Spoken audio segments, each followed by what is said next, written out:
બારડોલી ખાતે બે ST bus અને ટ્રેક્ટર વચ્ચે થયેલા ગંભીર અકસ્માતમાં 7 લોકોના ઘટના સ્થળે કરુણ મોત નિપજવા પામ્યા છે, જ્યારે અનેક લોકો ઇજાગ્રસ્ત થયા છે.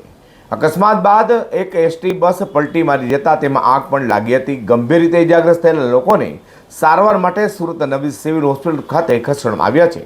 સમગ્ર ઘટના લઈને વિસ્તારમાં શોકનો માહોલ છવાયો છે. બારડોલી વિસ્તારમાં વહેલી સવારે બે એસટી બસ અને ટ્રેક્ટર વચ્ચે ભયાનક અકસ્માત સર્જાયો હતો. અકસ્માત એટલો ગંભીર હતો કે બે બસમાંથી એક બસ પલટી મારી ગઈ હતી અને ત્યારબાદ બસમાં આગ ભભૂકી ઉઠી હતી.